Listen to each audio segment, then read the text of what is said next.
हरि ओम. सद्गुरु ओम मालती आई की जय. व्रजभूमीतील भक्तकथा मालेत मी अनुप्रिता थत्ते तुम्हा सर्वांचं स्वागत करते.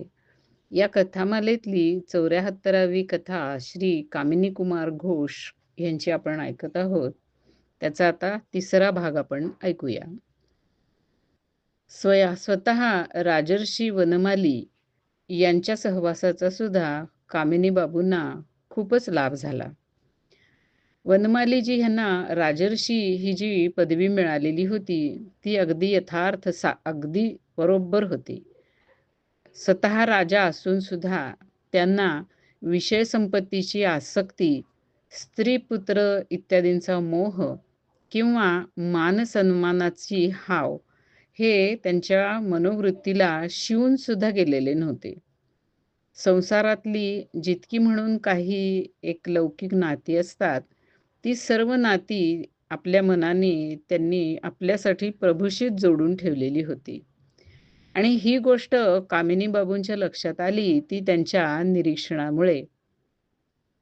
राजर्षींचं जे वागण्याचं निरीक्षण ते करत होते त्यातून ही गोष्ट स्पष्ट झाली. राजर्षींना सांसारिक संबंधातून कुणी जर बाबा किंवा काका, भाऊ अशा प्रकारे हाक मारली तर ते उत्तर देत नसत. त्यांना हरे कृष्ण असं म्हणूनच हाक मारावी लागत असे तरच ओमिळत असे. राजर्षींचा हा भाव पूर्ण रूपाने कामिनी बाबूंमध्ये संक्रमित झाला. कामिनी बाबूंना सुद्धा घरामध्ये असो किंवा त्यांच्या ऑफिसमध्ये असो प्रत्येकाला राधेश्याम या नावानेच त्यांना हाक मारावी लागत असे. आणि राजर्षींचं हे वागण्याचं बाह्यानुकरण कामिनी बाबू करत नव्हते. ते जेव्हापासून वृंदावनात आले तेव्हापासून त्यांचं सगळं जीवन खरोखरीच राधेश्याममय होऊन गेलेलं होतं. संसाराबद्दल ते अत्यंत निरासक्त झालेले होते आणि त्या उलट राधेश्याम बद्दल अत्यंत आसक्त आणि उत्कंठित असे झालेले होते. जसे जसे ते प्रौढावस्थेमध्ये गेले तसा तसा तर त्यांचा भजनावेश इतका वाढला की आता त्यांच्यासाठी मॅनेजरीचं काम सांभाळणं हे मोठं अवघड होऊन बसलं. खरं तर तसं पाहिलं तर मॅनेजर म्हणून सुद्धा त्यांना काम हे अधिक प्रमाणात राधाकृष्ण आणि साधुसंत यांची सेवा आणि सत्संग आयोजित करणे हेच होतं मुख्यत्वे. पण आता त्यांना राधाकृष्णाच्या अष्टकालीन लीला चिंतनाचा चस्का म्हणजे व्यसन लागलेलं होतं. आणि असं चिंतन करण्यासाठी एकांताची नितांत गरज असते. मग मॅनेजरीचं काम कसं होणार? म्हणून त्यांनी मॅनेजरीपासून राजीनामा दिला. मॅनेजर पदाचा राजीनामा दिला. मग राजर्षींनी 30 रुपये महिना अशी पेन्शन त्यांना बांधून दिली. ती त्यांच्या उदरनिर्वाहासाठी पर्याप्त होती. पण सगळ्या परिवाराचे बाकीचे जे खर्च असतात ते भागण्यासारखे नव्हते. कारण कामिनी बाबूंना 3 मुलगे होते. श्री गौरपद घोष, श्री सीतानाथ घोष आणि श्री निताईपद घोष. आणि ह्या तिघांच्याही शिक्षणाची अजून व्यवस्था करायची होती. पण कामिनी बाबूंनी तर आता आपला सगळा भार प्रभूवरती सोडलेला होता आणि ते निश्चिंत झालेले होते. मग आता श्रीकृष्णाला सुद्धा भक्तांचा योगक्षेम वहन करतो हे जे आपलं ब्रीद आहे ते सांभाळावंच लागलं. परमेश्वरच तो, त्याला ही व्यवस्था करायला अजिबात वेळ लागला नाही. श्रीकृष्णांनी प्राणगोपाल प्रभूंना प्रेरणा दिली. प्राणगोपाल प्रभूंनी आपल्या शिष्यांकरवे ह्या तिघांच्याही साठी अगदी योग्य अशी व्यवस्था करून दिली. एक शिष्य श्री गौरपद यांना कलकत्त्याला घेऊन गेला आणि तिथे त्यांना डॉक्टर करण्यासाठीचा सगळी जबाबदारी त्यांनी उचलली. दुसरा श्री निताईपद याला बनारस येथे हिंदू विश्वविद्यालयामध्ये इंजिनिअरिंग शिकवण्यासाठी घेऊन गेला आणि त्याची सगळी जबाबदारी त्याने उचलली. तिसरा जो होता सीतानाथजी, त्याला फोटोग्राफीमध्ये आवड होती. त्याच्या शिक्षणाची पण व्यवस्था एकाने केली. अशा प्रकारे हळू-हळू सर्वांचं शिक्षणही अगदी छान पद्धतीने पूर्ण झालं. मग निताई पद हे इंजिनिअर झाले आणि दुसरीकडे राहून नोकरी करत वडिलांना आर्थिक सहाय्यता करू लागले. गौरपद हे डॉक्टर झाले आणि वृंदावनातच आपल्या वडिलांच्या जवळ राहून त्यांनी वृंदावन येथेच डॉक्टरीची प्रॅक्टिस सुरू केली. सीतानाथजी ह्यांनी सुद्धा फोटोग्राफी शिकून घेतली चांगल्या पद्धतीने आणि वृंदावनामध्येच आपला स्वतंत्र व्यवसाय सुरू केला आणि सर्वांचं सर्व काही उत्तम चालू लागलं. आता कसलीच काळजी प्रत्यक्षात सुद्धा उरली नाही.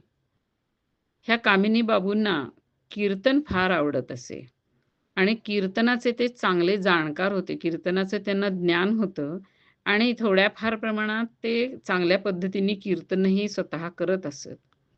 त्यांची कीर्तनाची ही जी आवड होती, ती सगळ्याच लोकांना माहिती होती. त्यामुळे देशातील त्या काळचे मोठे-मोठे कीर्तनकार जेव्हा वृंदावनात येत, तेव्हा अगदी आवर्जून कामिनी बाबूंच्या घरी येऊन त्यांना आपलं कीर्तन ऐकवत असत. कामिनी बाबूंच्या चेहऱ्यावरचा तो कीर्तन ऐकल्यानंतरचा कीर्तनानंद पाहून त्या सर्वांनाही अत्यंत सुख वाटत असे, कृतकृत्य वाटत असे. कामिनी बाबूंनी आपले मोठे पुत्र श्री गौरपद यांना प्रसिद्ध कीर्तनिया पंडित श्री अद्वैतदास बाबाजी यांच्याकडून कीर्तनाचं शिक्षण दिलेलं होतं. गौरपद यांच्या अंगात प्रथमपासूनच एका चांगल्या कीर्तनकाराला जे गुण लागतात ते सगळे होते. त्यामुळे गौरपद हे अगदी लवकरच एक अत्यंत चांगले कीर्तनकार म्हणून ख्याती प्राप्त करते झाले. त्यांची कीर्ती सगळीकडे पसरली. हे गौरपद नेहमी पंडित रामकृष्णदास बाबा आणि श्री माधवदास बाबा अशा वेगळ्या-वेगळ्या मोठ्या महात्म्यांच्या ठिकाणी, त्यांच्या राहण्याच्या ठिकाणी जाऊन त्यांच्याकडे जे उत्सव होत, त्यावेळेला कीर्तन करत. अर्थातच त्यावेळेला त्यांचे पिताजी म्हणजे कामिनी बाबू हे त्यांच्याबरोबर नेहमी असत. कीर्तन करता-करता भावविभोर होऊन त्यांना रडू आवरत नसे आणि ते आपल्या वडिलांच्या चरणाशी पडत असत अक्षरशः. पितासुद्धा भावविभोर होऊन जाई आणि रडत-रडत त्यांना दोन्ही हाताने वरती उचलून आपल्या हृदयाशी धरून घट्ट मिठी मारत असे. अशा प्रकारे भावसमुद्रामध्ये परमेश्वराच्या प्रेमाने डुंबणाऱ्या ह्या पिता-पुत्राची जोडी पाहून सगळं वातावरण भावमय होत असे आणि सर्वांना एक अनोखा आनंद प्राप्त होत असे. कीर्तन फार रंगत असे. कामिनी बाबूंनी आपल्या प्रयत्नांनी तिथे वृंदावनात संकीर्तन शिकवण्यासाठी संकीर्तन विद्यालयाची स्थापना केलेली होती आणि त्याचे मुख्य शिक्षक होते स्वतः डॉक्टर गौरपद. तिथे बऱ्याच विद्यार्थ्यांना शिष्यवृत्ती देऊन संकीर्तन विद्या शिकवली गेली. खेदाची गोष्ट अशी आहे की आजकाल वृंदावनातून ही कीर्तन विद्या लुप्त झालेली दिसते आणि जे काही थोडे गिनेचुने लोक दिसतात ते सुद्धा हे कामिनी बाबूंच्या विद्यालयाचीच देणगी आहे. कामिनी बाबूंचं पांडित्य सुद्धा अगदी श्रेष्ठ दर्जाचं होतं. त्यांना संपूर्ण भागवत आणि चैतन्य चरितामृत कंठस्थ होतं आणि त्याच्यातल्या बारकाव्यांसहित त्यांना सगळ्याची चांगली जाण होती. मोठे-मोठे पंडित त्यांच्याकडे याबद्दलच्या शंका घेऊन येत असत आणि समाधानी होऊन जात असत. स्वतः प्राणगोपाल प्रभू हे अत्यंत पंडित म्हणून जे नावाजलेले होते, ते सुद्धा आपल्या शंका घेऊन त्या सोडवण्यासाठी बाबांच्याकडे येत असत. बाबांच्याकडे, कामिनी बाबूंच्याकडे भगवत चर्चा करण्यासाठी महात्मा, साधुसंत यांचा मेळावा अगदी कायम बसलेला असे. त्यांच्या वृद्धावस्थामध्ये जेव्हा ते बाहेर पडू शकत नव्हते, त्यावेळेला खास त्यांना भेटायला अनेक महात्मा येत आणि त्यामध्ये श्री गौरांगदास बाबा, श्री हंसदास बाबा, श्री दीनशरणदास बाबा असे अनेक मोठे-मोठे संत असत. या सर्व परमेश्वराच्या चर्चेमध्ये, भगवत चर्चेमध्ये त्यांना अतिशय सुख मिळत असे.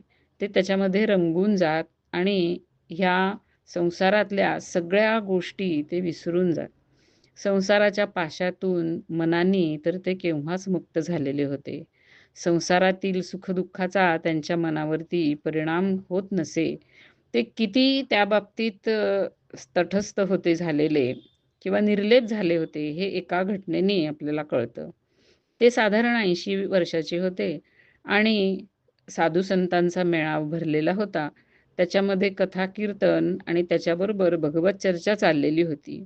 त्याच वेळेला एकाने येऊन त्यांच्या कानात हळूच त्यांचे द्वितीय पुत्र श्री निताईपद यांचं निधन झालेलं आहे, अशी बातमी दिली. कामिनी बाबू क्षणभर स्तब्ध झाले. त्यांनी डोळे मिटून घेतले आणि ते म्हणाले, "जैसी राधाराणी की इच्छा." आणि पूर्ववत त्यांनी कथा वार्तेमध्ये भाग घ्यायला सुरुवात केली. इतकी त्यांची मनस्थिती अविचल झालेली होती. कामिनी बाबूंचं ह्याप्रमाणे भजन साधन हे अगदी शेवटपर्यंत निर्वेदपणाने चालू राहिलं. ते रोज 3 लाख हरिनामाचा जप करत आणि अष्टकालीन लीलास्मरणामध्ये निमग्न राहत. जसं-जसा त्यांचा ह्या संकीर्तनामध्ये, स्मरणामध्ये आवेश वाढत गेला, तसं-तसं त्यांचं जेवण आणि त्यांची झोप अतिशय कमी झाली. ते एकदाच जेवत आणि ते फक्त 2 तास झोपत असत. बाकी सगळ्या 24 तासात त्यांचं हे स्मरण आणि नामस्मरण आणि लीलास्मरण हेच चालत असे. रात्री साधारण 12च्या सुमारास नैश लीला म्हणजे रात्रीच्या लीलेचं स्मरण झाल्यानंतर राधाकृष्णांना किंवा श्रीकृष्णांना झोपवून म्हणजे मानसपूजेमध्ये त्यांना झोपवून मग ते स्वतः भोजन करत आणि आसनावर बसूनच साधारण 1-2 तास ते बसल्या-बसल्याच झोप घेत असत. पुन्हा दुपारी 2 वाजता उठून निशांत लीलेचं स्मरण करत आणि मग नंतर प्रातर्विधी आणि दैनंदिन कार्यक्रम चालू होत असे. प्राणगोपाल प्रभू कामिनी बाबूंचा फार आदर करत असेल. तसंच कामिनी बाबूंचं पण या प्राणगोपाल प्रभूंवर अत्यंत प्रेम होतं. दोघेही एकमेकांना दादा म्हणून हाक मारत. हे दोघे खरं तर तसे भौतिक अंतराचं बघायला गेलं तर दूर राहणारे. कामिनी बाबू वृंदावनात आणि प्राणगोपाल प्रभू हे बंगालमध्ये. पण तरीसुद्धा त्या अंतराचा त्यांना फरक पडत नसे. ते दोघं एकमेकांशी मनाने इतके जोडलेले होते, की लीला स्मरणामध्ये ते एक दुसऱ्याशी संग करत असत. म्हणजे दोघांनाही कधी-कधी अगदी एकच लीला एकाच प्रकारे दिसत असे आणि त्या लीलेमध्ये ते दोघेही एकमेकांना मंजिरी रूपामध्ये पाहत असत. मग ती घटना पत्रामध्ये लिहून ते एकमेकांना पत्र पाठवत आणि त्या घटनेची पुष्टी करून घेत असत. अशा प्रकारे कामिनी बाबूंचा लीलेमध्ये, लीलास्मरणामध्ये, नामस्मरणामध्ये आवेश हा दिवसेंदिवस वाढतच गेला. शेवटी तर अन्न-पाणी आणि बाकी काहीही हे कधीतरीच होत असे. अन्न-पाणी घेणं आणि बाकी शरीराचे विधी करणं हे 2-2, 3-3 दिवसांनी कधीतरी होत असे. अखेर वयाच्या 106व्या वर्षी संवत 2019 ज्येष्ठ मास कृष्ण पक्ष एकादशीच्या दिवशी कुंजविलासाची लीला कीर्तन ऐकत ऐकतच त्यांनी शरीर इथेच सोडलं आणि सूक्ष्म देहाने खरोखरीच निकुंजामध्ये प्रवेश केला. कामिनी बाबूच्या परिवारातील लोकांचं असं म्हणणं आहे की जन्मकुंडलीप्रमाणे त्यांना खरं तर फक्त 95 वर्षाचंच आयुष्य होतं. पण भजनाच्या प्रभावाने ते वाढून वाढून 106 वर्षापर्यंत झालं. भजनाच्या प्रभावाने खरोखरीच कुठलीही अलौकिक घटना घडू शकते. भजनाचा स्वतःचा असा एक अलौकिक रस आहे आणि त्या रसाचा आस्वाद घेण्याचा लोभ जर साधकामध्ये असेल, तर तो भक्तवत्सल प्रभू साधकाची आयुर्मर्यादा वाढवत नेतो. आणि अशीच ह्या कामिनी बाबूंची वाढवलेली होती आणि अखेर 106व्या वर्षी त्यांना परमेश्वराने कायमसाठी आपल्या निकुंज ठिकाणी प्रवेश दिला. हरी ओम.